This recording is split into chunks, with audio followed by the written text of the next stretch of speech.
What did they say about the devil? Killing the people made him happy. Loads of babies killed there. Made you have sex with animals? Yeah, like goats and donkeys. Why do they do such wicked things in these cupboards? Because they're pleasing Satan.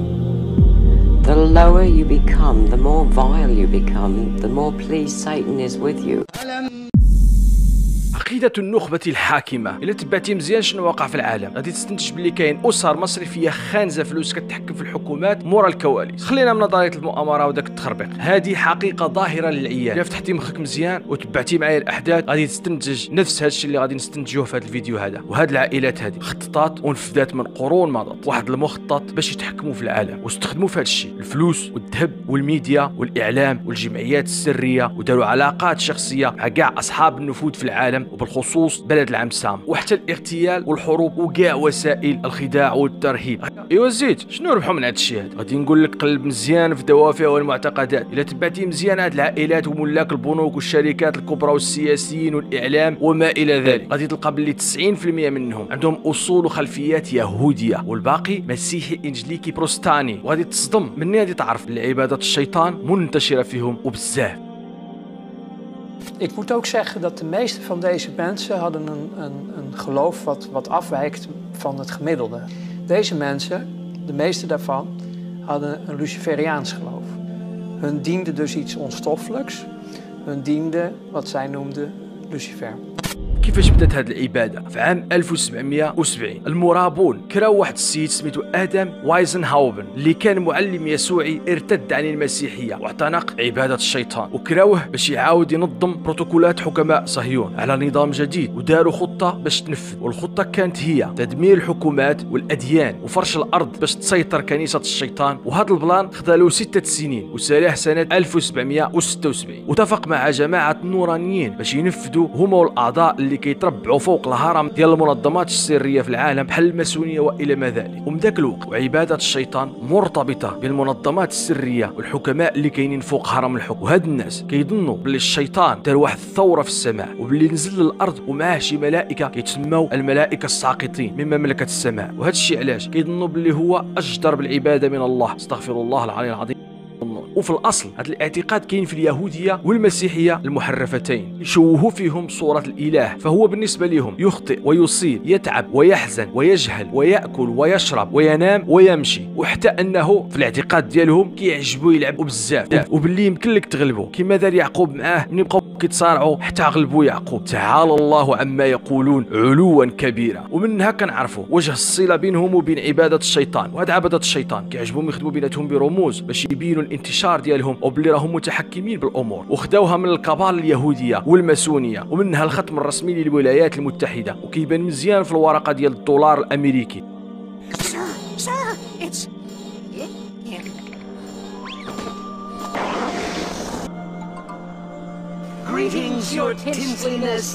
الرقم 10 كيعني الاله، اما الرقم 11 فكيعني ما وراء الإله أو ما فوق الإله. ومنها الرقم 9-11 كيعني القفز فوق الإله وتخطيه، استغفر الله العظيم والعياذ بالله مما يظنون ويزعمون. وهنا غنفهموا علاش بزاف ديال الأحداث كتوقع في 10 من ديسمبر اللي كيعني 11/9 على حساب الترتيب ديالهم. ومنها الخطاب ديال الرئيس الأمريكي بوش في 9/11/1991 اللي كيتكلم فيه على نظام عالمي جديد.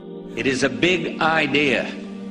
A new world order. والاحداث ديال 11 سبتمبر 2001 والرقم 911 رقم طوارئ، وظهور هذا الرقم في الافلام الكرتونيه بحال سيمبسون، وكيتقربوا هاد عبده الشيطان للمعبود ديالهم بالزنا واللواط واغتصاب الاطفال والجنس مع الحيوانات، وكيديروا حتى قربان من البشر او بالضبط الاطفال. Er kwam een moment, toen werd ik dus uitgenodigd, daarom vertel ik dit ook, om mee te gaan doen aan offers in het buitenland.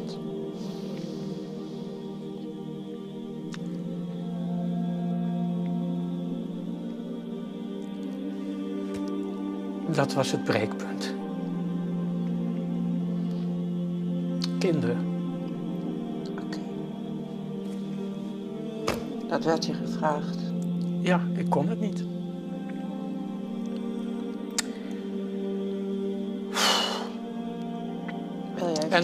Wil je even stoppen trouwens? Nee. Okay. En toen begon ik langzaamaan eigenlijk in te storten. بزاف ديال الادله كتثبت تورط شخصيات سياسيه وحكام حول العالم وبالخصوص الامريكان في هذه الطقوس، وكدار كل عام واحد المنتجع كيتلاقوا فيه هاد الحكام والقاده كيتسمى البستان البوهيمي، وكاين في كاليفورنيا وكيكون خاص ومحصور غير ليه، وراه كانت شي تسريبات وشي اخبار على الطقوس اللي كتوقع تما. في الولايات المتحده الامريكيه يوجد شيء اسمه الغابه البوهيميه او البوهيميان جروف في شمال كاليفورنيا. هذه الغابة يلتقي فيها نخبة الولايات المتحدة الأمريكية سنويا في موعد محدد لمدة أسبوعين، يقيمون داخل هذه الغابة إقامة كاملة داخل المعسكرات، وكل معسكر مخصص لقطاع من النخبة.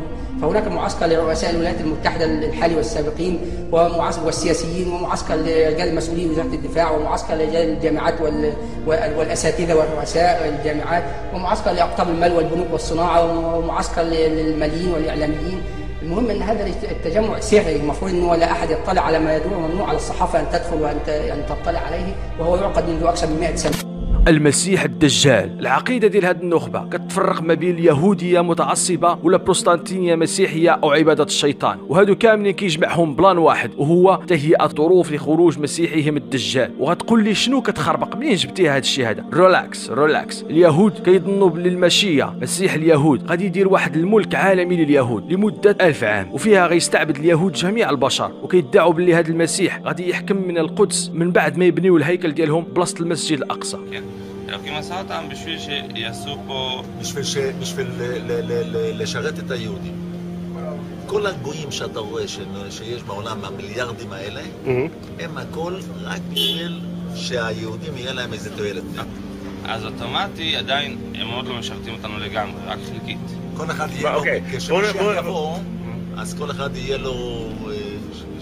יהיה לו אלפים עבדים, 2,800 עבדים. מי שסתמת לפני... בינתיים.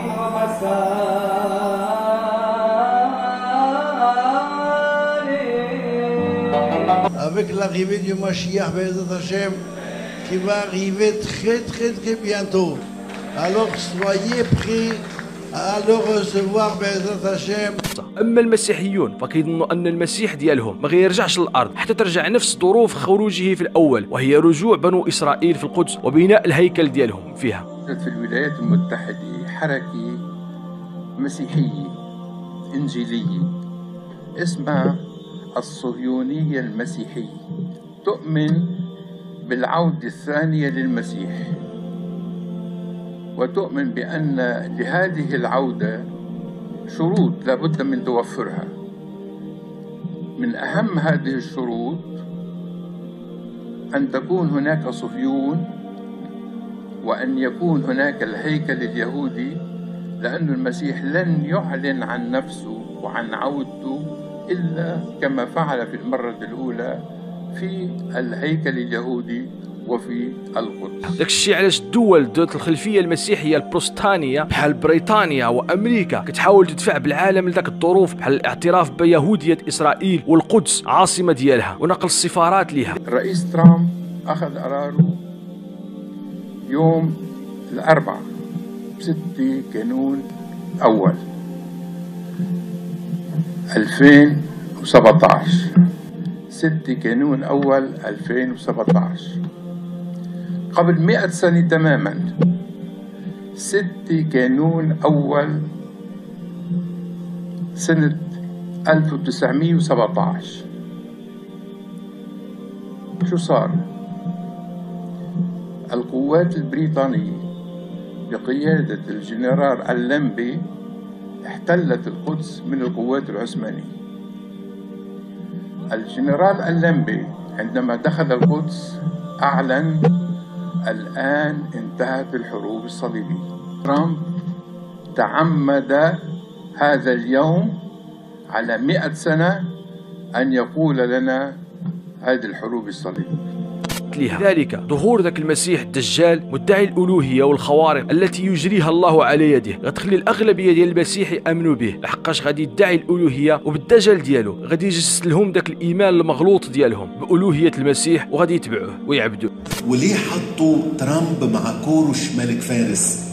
دي صوره عمله، والعمله دي اصدروها بمناسبة ان اسرائيل نقلت السفارة الى القدس 537 قبل الميلاد، كورش اطلق فرمان بعودة كل الشعب من السبي. فكورش قال لما تقروا اول سفر اشعياء مطلع سفر عزرا، يقول ان الرب اوصاني ان ابني له بيتا في اورشليم، واطلق نداء بعودة كل الشعب من السبي. فرجعوا من السبي واعادوا بناء هيكل الرب بقيادة زربابل. شايفين المنارة اللي من فوق اللي عليها 7 سرج اللي كانت في الهيكل، وحاطين بالعبري وتحت بالانجليزي ان الرب اوصاني ان ابني له بيتا في اورشليم. اما عبدة الشيطان فحتى هما كيستناو المسيح الدجال وكيهيئوا العالم ليه، حيت هما الاتباع ديال الشيطان صراحة، والدجال هو ملكهم، وهكا تجمعوا كاملين باش يمهدوا لقدوم المسيح. מה שישראל לאחרונה ניתצו כמה עניינים. מה שרואה עוד, וגם משהו שעדיין משאיר ליבו, אז הייתה משהו עם מה ידיעתו. المسيح الدجال اللي أخبرنا رسول الله صلى الله عليه وسلم اللي غادي يخرج من أصبهان ومعاه 70,000 يهودي عليهم الطيالسة، بمعنى الشال اليهودي. وهذه النخب ما كتحركهاش المادة، اللي كتحركها عقائد شيطانية منحرفة، والمعركة ديالهم معركة عقائدية بمعنى الكلمة، والعدو ديالهم الأول فيها المسلمون، حيت كيظنوا بلي المسلمين هما الكفار اللي خاصهم يحاربوه. وهذا الشيء غيوقع في واحد المعركة فاصلة في نهاية العالم، وكيسميوها معركة هيرمجدون، بمعنى سهل مجدون، وهي منطقة في فلسطين قريبة من القدس. هؤلاء الجماعات المتشددين المتطرفين في كتبهم يقولون إن عددهم يصل إلى 70 مليون أمريكي، وكان بيناتهم رؤساء جمهورية، مش إنه مجرد أعداء. رونالد ريغان كان واحد منهم، جورج بوش الابن كان واحد منهم. هذه الحركة تؤمن بأن بناء الهيكل أمر ضروري حتى يرجع يطل المسيح ويدخل منه، ولكن يعرفون حسب ما يسمونه نبوءات توراتية في سفر حزقيال، أحد النبوءات التوراتية، أنه هذا المشروع سوف يصطدم بمعارضة الكفار. من الكفار؟ نحن.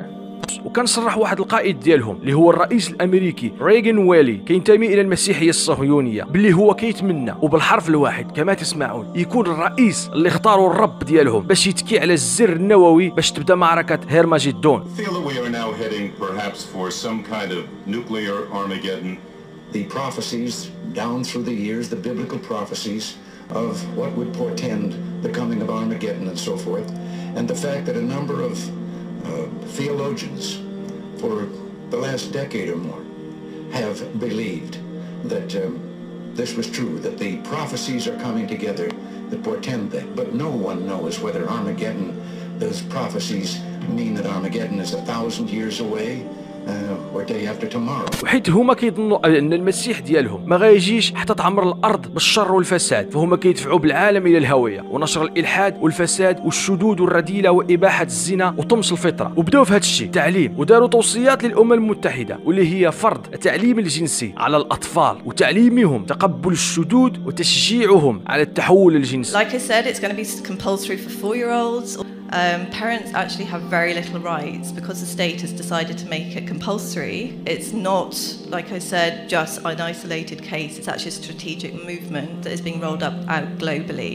It's being pushed by the United Nations, something called Agenda 2030, that is pushing what we're calling compulsory sex education into all schools worldwide.